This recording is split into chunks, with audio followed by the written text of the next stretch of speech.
ॐ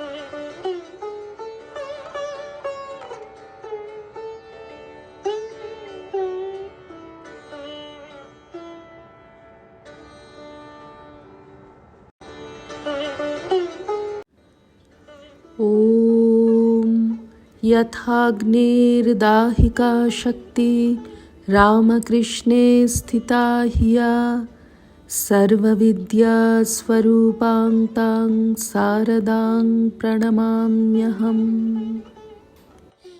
শ্রী শ্রী মায়ের কথা, শ্রী প্রবোধ ও শ্রী মনীন্দ্র। মা, ঠাকুর বলেছিলেন, যার আছে সে মাপো, যার নাই সে জপ। নারায়ণ আয়াঙ্গার। জপ করবার সময় কি আচমন করা প্রয়োজন?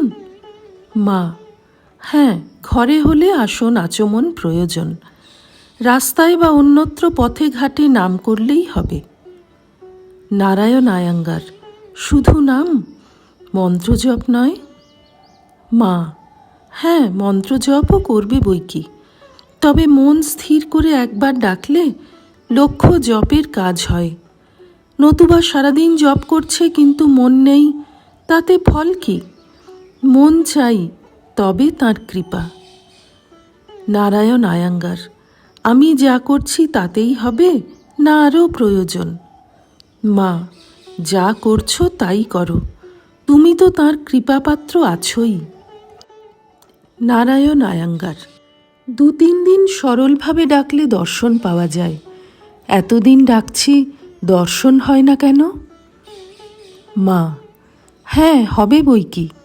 শিববাক্য আর তাঁর মুখের কথা, সে কথা মিথ্যা হবার জো নেই। সুরেন্দ্রকে তিনি বলেছিলেন, যার আছে সে মাপো, যার নেই সে জপ। সকলকে লক্ষ্য করিয়া, তাও না পারো, ঠাকুরকে দেখাইয়া শরণাগত, এটুকু মনে রাখলেই হলো।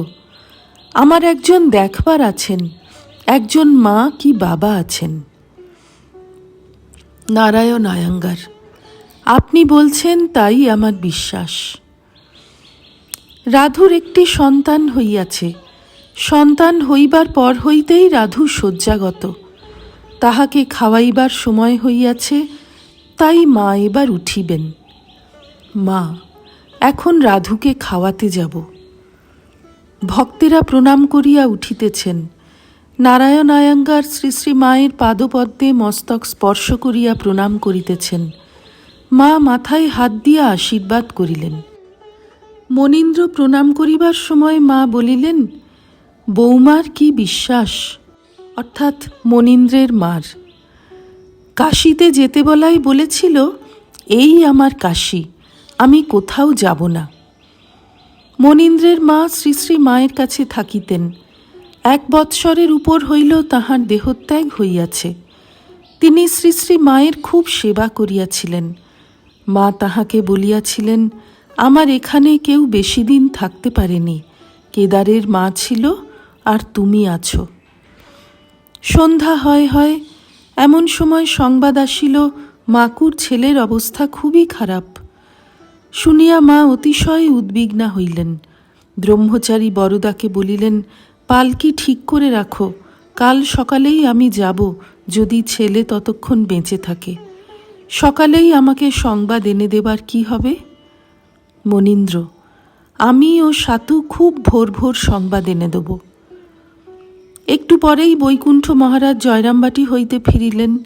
মাকে এই সংবাদ দিতেই চমকিয়া জিজ্ঞাসা করিলেন, তবে কি ছেলে নেই? সকলকে নিরুত্তর দেখিয়া বলিলেন, কতক্ষণ মারা গেল? বৈকুণ্ঠ মহারাজ।